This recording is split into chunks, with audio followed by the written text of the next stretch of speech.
and here we are in the final video of 2025. Today's stories are best served chilled. Get it? Because they're snowy day or snow day stories.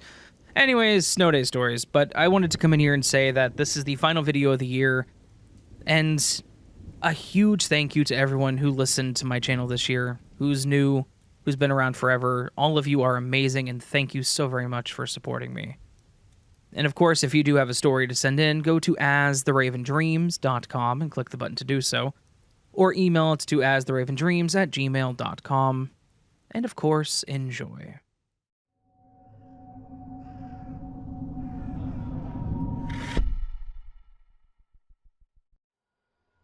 Even though I've lived in North Dakota my whole life, I have never grown tired of the snow.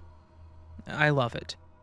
I loved playing in it as a kid, and even as an adult with my own kids and pets.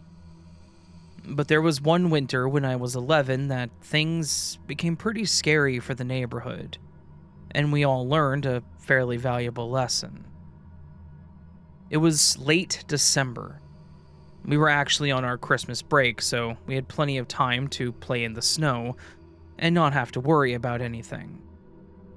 My older sister and I got all bundled up and dashed out the door before our mom could assign us one more chore to do first. We lived in a pretty close family-style neighborhood. The front yards were all open, while the backyards were fenced in. We usually played in the front, so when another kid came out, we would holler for them and all hang out together. It was the same thing on these snow days. When it came to snow, we usually played between Jason and Martha's house.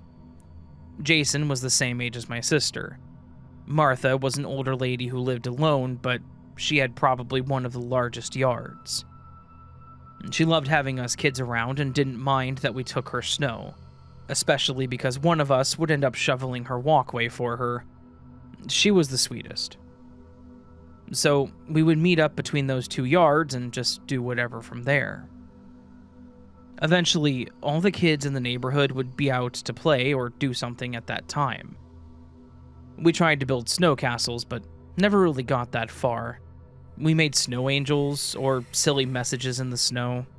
Snowball fights were a given, and we would also build a snowman and the whole family, really. With the few of us out there, we had a quick snowball fight, and then something was mentioned about needing backup. That's when we started building our snowmen. My sister, my friend Lacey, and I started working on ours when another neighborhood boy named Tanner came to join us. Tanner was an okay kid. As bad as this sounds, he was the type of person that was fine to be around in small doses. He would start out fine, but then would do something to get on your nerves. He started helping us with the snowmen, but then would do other things, like try to make them way too big, or even make one smaller snowman, but then throw it in the air and let it smash into the ground. He would just get too impatient, I think. At one point, he got too rowdy and started acting like he was fighting the snowman, and punched a hole through one. At that moment, we were all mad at him because we had spent all that time on them, and angrily, even regretfully, told him to go away. We kicked him off our team, so to speak, and told him to try helping someone else. He just laughed about it and walked away to do something else. No big deal to us, and also was not a surprise. That's how Tanner was. I don't know how much time passed at this point, but we played for quite some time.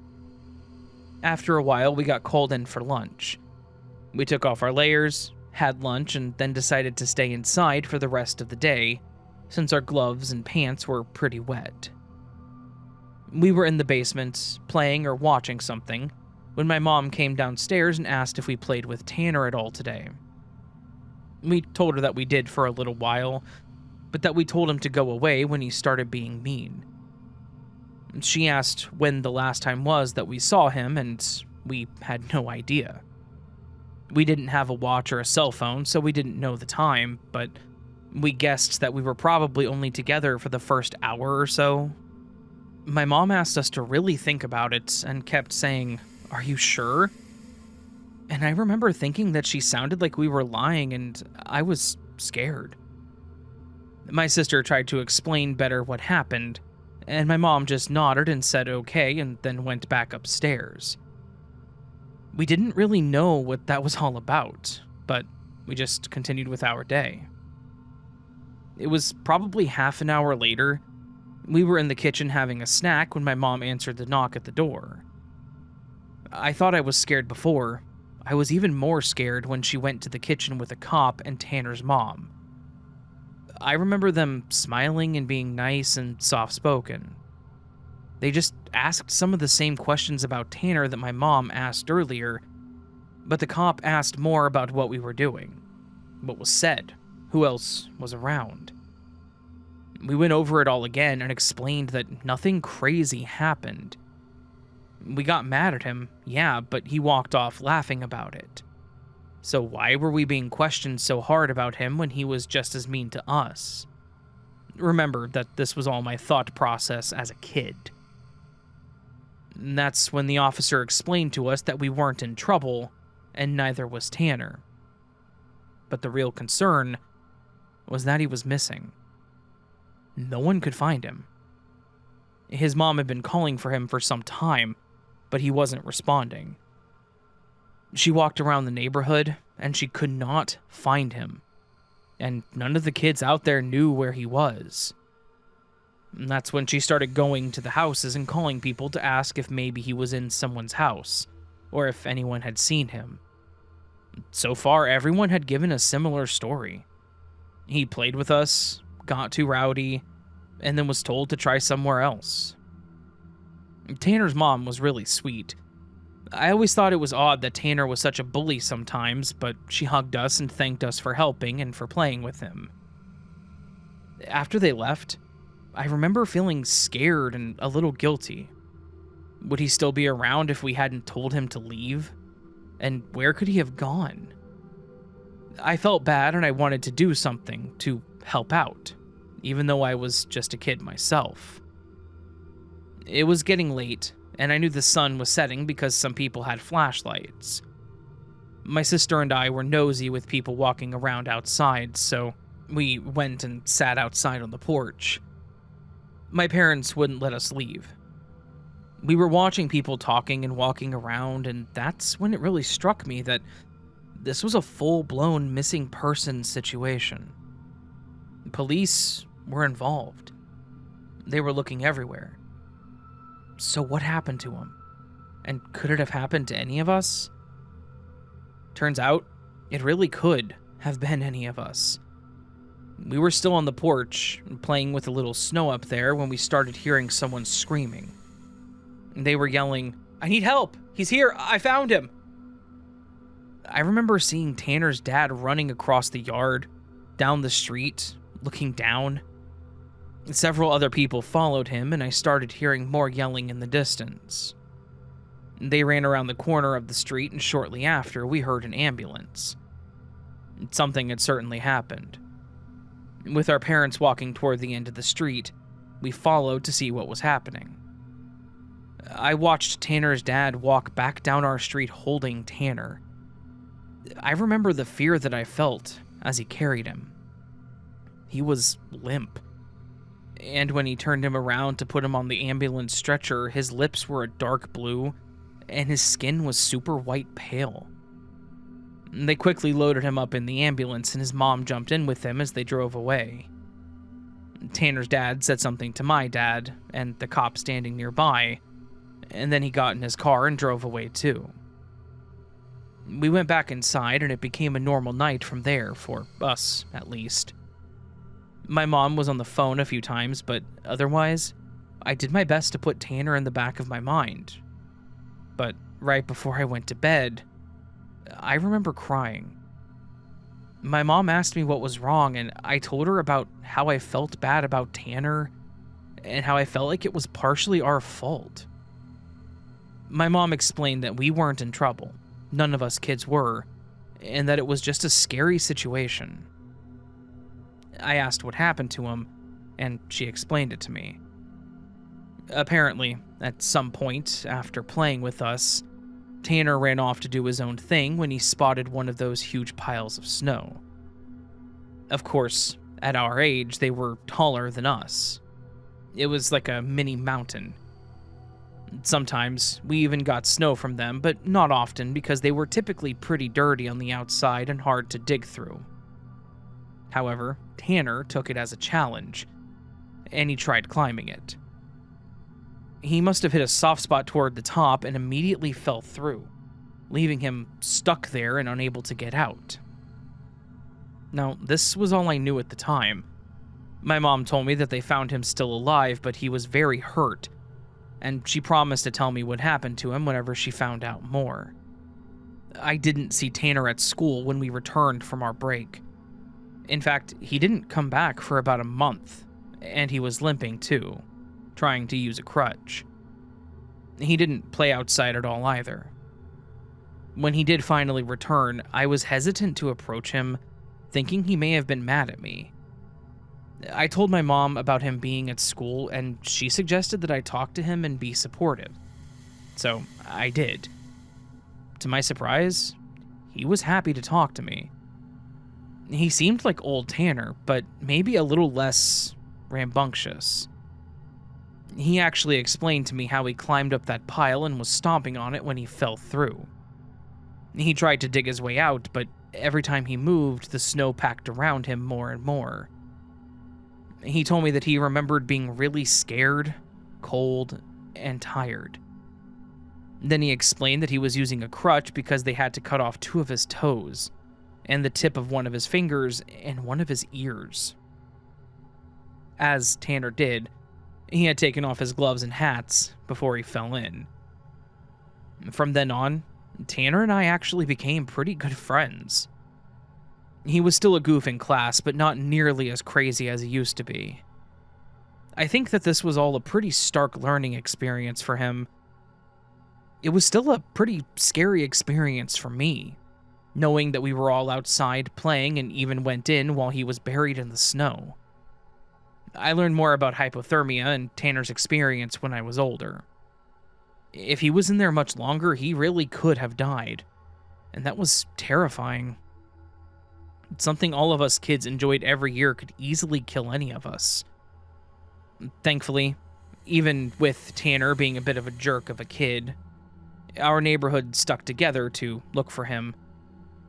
Someone had noticed shoe prints around the pile, but no one apparently thought to look in the pile, because it appeared undisturbed. But then someone noticed the prints on the side and the slightly indented top of it, and I think all of us are grateful that they actually checked it.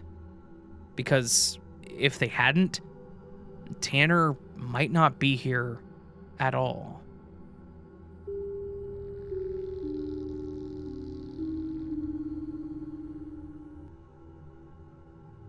This happened in either late February or early March of 2015. I was living in North Texas at the time. I was 17 years old. I was driving my dad's hand-me-down Honda Accord, gifted to me as a birthday present the year prior. At the time, I loved the car and was super excited to call it my own after getting my license. In the car with me was my friend Maya, also 17, and my younger brother Josh, 15. We had just left a basketball game at a school about 30 minutes from home. The weather had been weird all day. It was unseasonably cold for Texas, and there were a lot of dark clouds in the sky.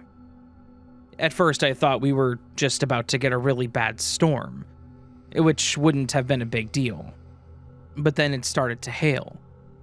Again, hail is pretty common in Texas, especially with spring just around the corner, but I decided to use it as an excuse to make a stop. We were all in agreement, so we ended up stopping at a McDonald's that was close to the school we were at to get ice cream and cookies. It was pretty crazy hearing the hail hit the roof of the McDonald's, but my car was old and already cosmetically damaged, so I wasn't concerned about it.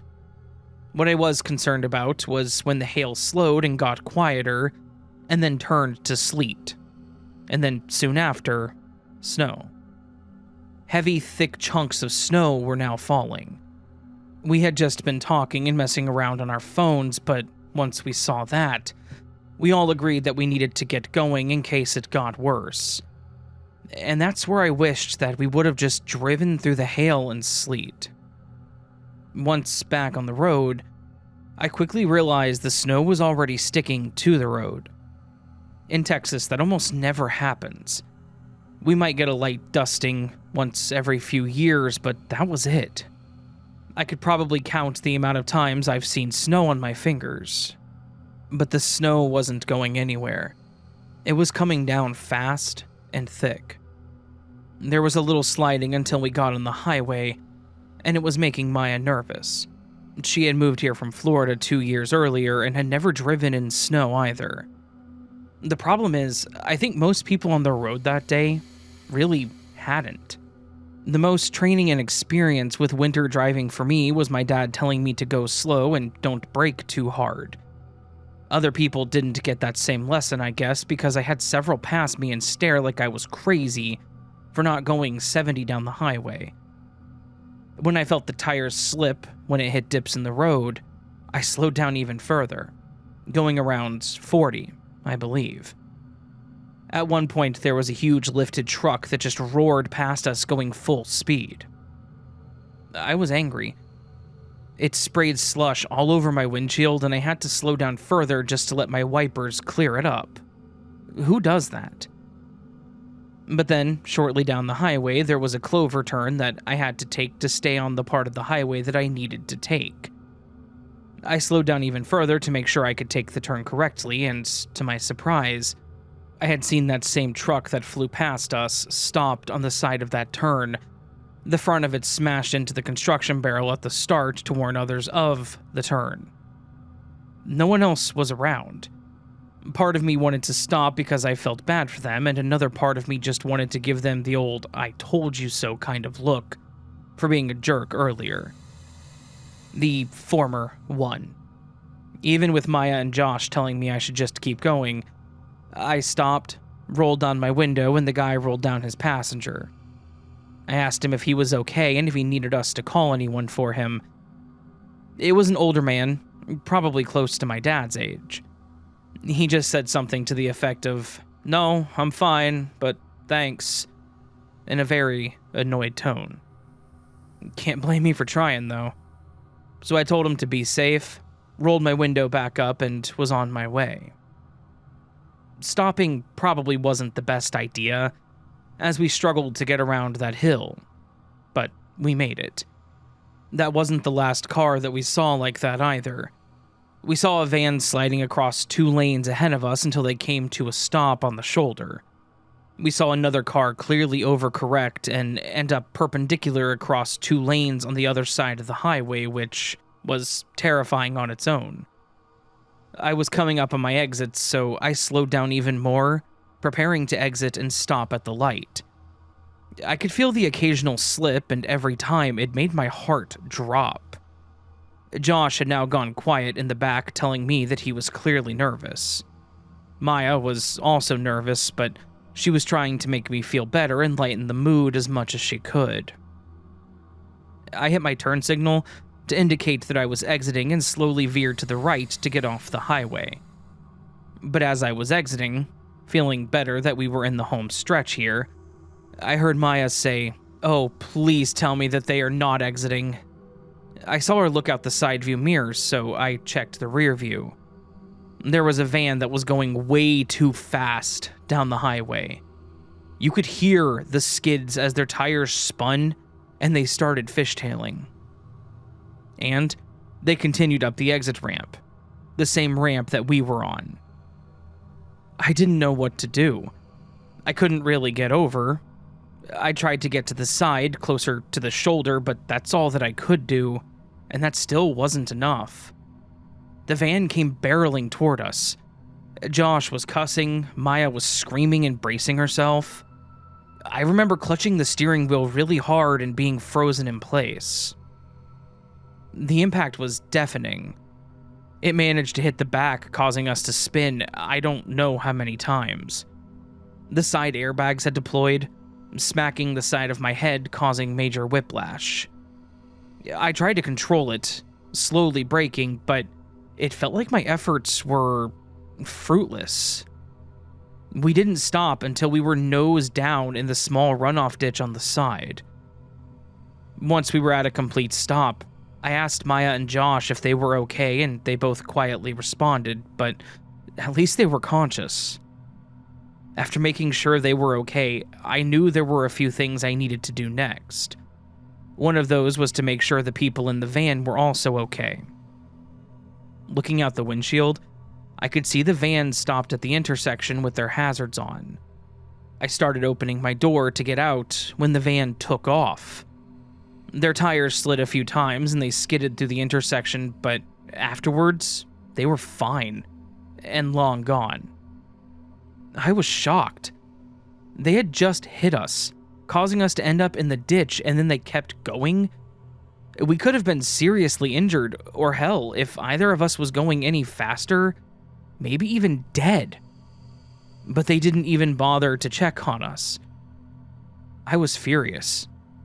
I didn't expect them to leave, so I didn't even bother to look at the plate to get a number. I got out of the car and tried to help Maya, as she was too close to the ground to open her door, so she had to crawl over to my side. Josh was able to easily get out from the driver's side. I knew the only thing I had left to do at that point was call my dad and the cops. I told Josh to call our dad and tell him where we were, and I called for help. I explained to them what happened, and they said that they had someone en route already. We all stood by the back of the car, trying to keep warm, too afraid to get back in it. Thankfully, the cop showed up pretty quickly, with my dad pulling up almost immediately after. I remember my dad hugging all of us and asking if we were okay, and all I wanted to do was cry. I was scared and angry. Not to mention, I felt guilty that the car was totaled. The police asked a lot of questions, trying to get us to remember anything we could about the van. Thankfully, Josh remembered what the logo looked like, so we were able to tell what the model was. Plus, we had the color of the van and the direction that it had gone. While we were talking, a tow truck pulled up to get the car out. At that point, there was nothing else that we could do. We were told that we could leave and that they would tow the car back for us. We all piled up in my mom's Jeep that my dad had taken, and we went back to our house. Maya was supposed to be staying over that night, so she called her parents to let them know what happened. My dad consoled me and said that I did everything right, and explained that you just can't control other people. I was pretty shaken up and devastated that I had just lost my car. My first car. I was still angry that the people left without as much as seeing if we were okay. Hell, that jerk in the truck passed us and we still stopped to make sure he was okay. They just left us behind. But karma always comes back around, because apparently they were spotted and pulled over later that day because part of their bumper was dragging on the road, catching another cop's attention. We were able to identify the van, and they were charged with hit and run, among a few other things. As far as I was told, the guy driving wasn't under the influence or anything. He just didn't have insurance, but that was about it. He left 3 young people in a car that they put into a ditch, not caring what happened. This was a decade ago. I am an adult now, all of us are, and I think we all took it seriously and made sure that we were well prepared in the event of future severe weather. Thankfully, I haven't had to drive in a snowstorm like that since, but I have driven in the snow. That snowstorm was a pretty bad one, and it caught a lot of people by surprise, so I also tried to keep that in mind. Some were just not as prepared, but it certainly taught me to be. So whether snow is a normal thing for you or not, no matter the weather, just take your time getting wherever you need to be. It sure as hell beats not getting there at all.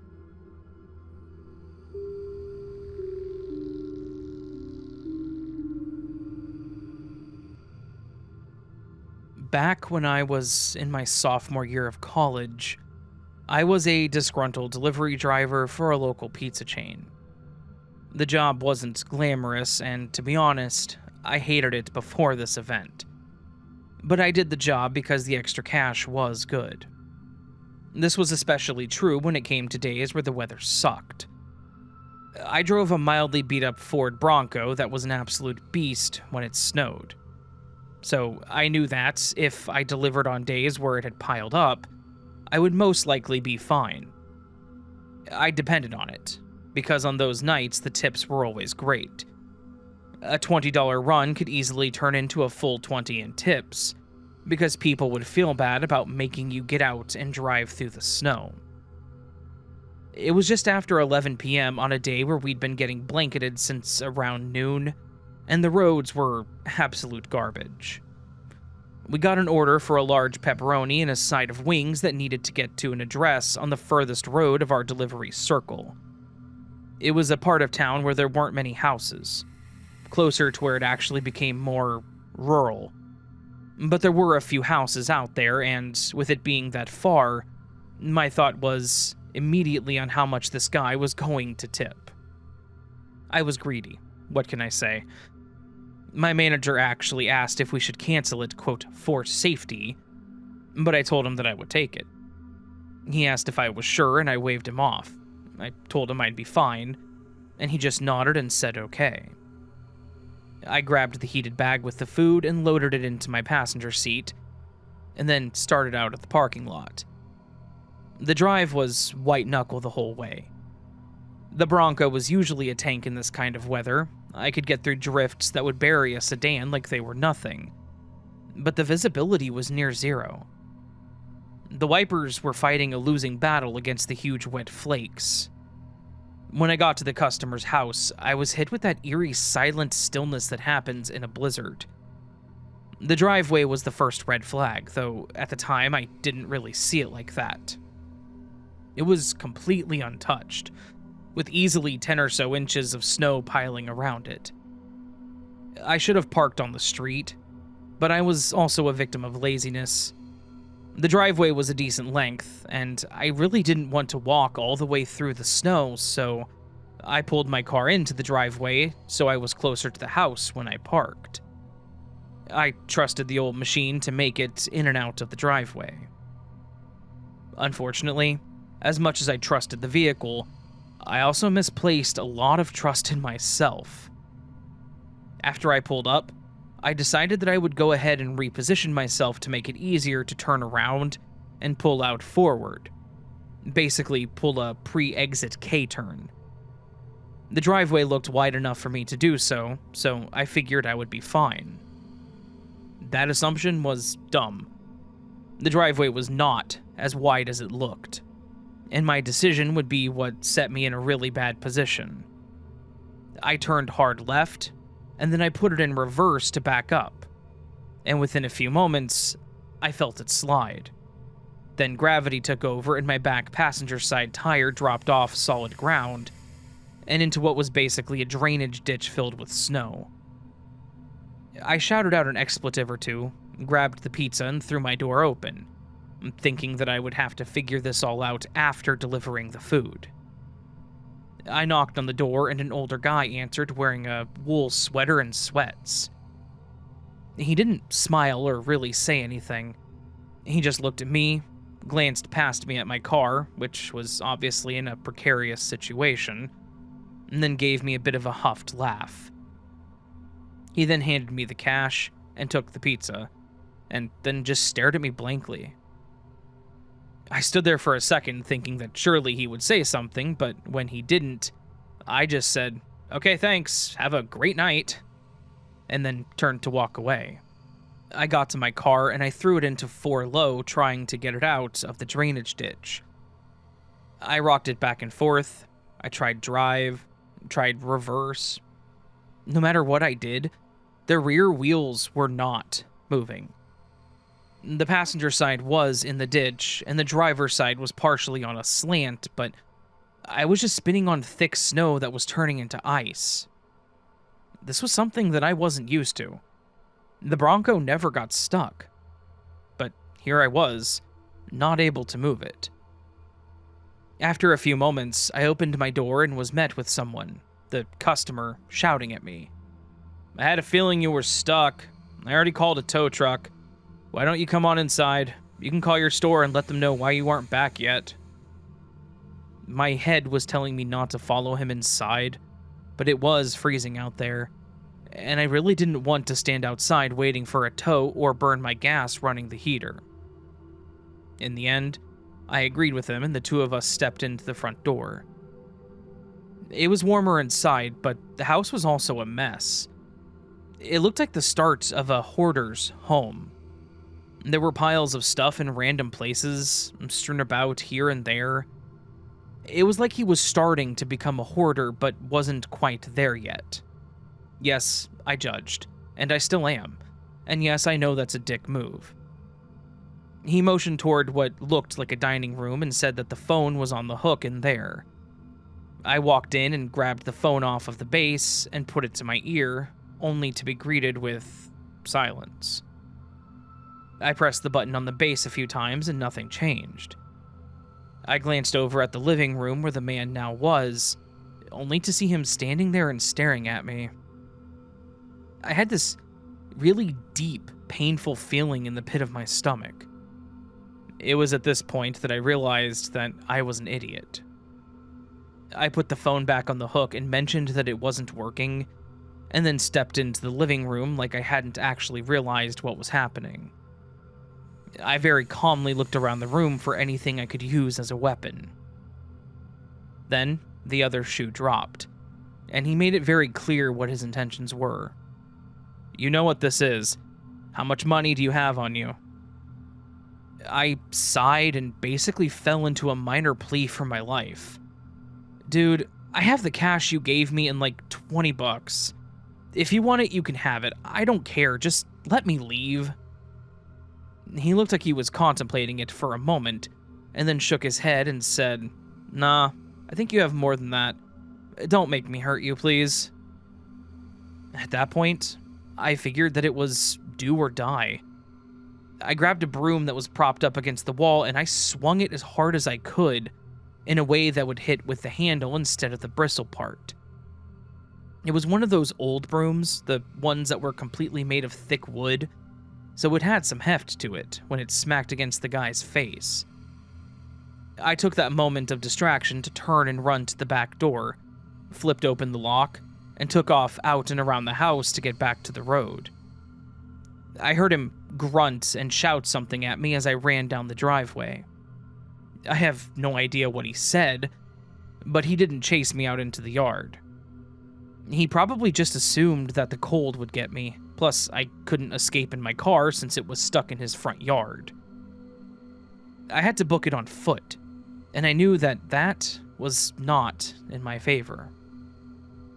Thankfully, I actually had a bit of a miracle moment. As I got a bit down the road, a plow truck turned down the same street. I stood there waving my hands like a maniac, and thankfully he did stop. I explained to him that I was a delivery driver, and that the guy at the house had just attempted to rob me, and then I told him that my car was stuck in a ditch at that house. At first he looked at me like I was yelling in a different language, but I guess he decided I wasn't a threat, because he told me to hop into the passenger side, and that he would get the police out there. The cops did show up about 40 or so minutes later, the snow slowing their response. I explained to them that my car was stuck in the ditch at the house, and told them about what had happened, how the guy told me to come in and that he'd called for a tow, but then he tried to rob me. They took me up to the house and told me to wait in the car as they checked in on the homeowner. Much to their surprise, and mine, the front door was wide open, and the house was actually empty. The officer told me that there was signs of a struggle, the broom on the floor, a small blood trail to the front door, and knocked over chairs. But the guy was gone. The pizza and wings were actually still on the coffee table in the living room untouched. But the house also looked completely deserted. So at this point, it was pretty clear that this guy had used an empty house full of trash to try and get a driver there in hopes that they could use the weather to take advantage of them. And I had fallen into it, despite having a vehicle that was normally capable. An unfortunate situation that he was able to follow through on because I messed up and decided to try to turn around in the driveway. The officer got the tow truck there to get my Bronco out of the ditch and took a statement from me for the whole thing. When I got back to the store and gave my manager the money for the delivery, explaining everything, I told him that I was done. He thought that I meant for the night, but no, I told him that I quit. He tried to ask me to reconsider, but I told him that that was the end of it for me. It wasn't worth it. I know that nothing like that was likely to ever happen again, but really? Once was enough for this guy. If you want food in a snowstorm, you can starve for all I care. I'm keeping my ass inside.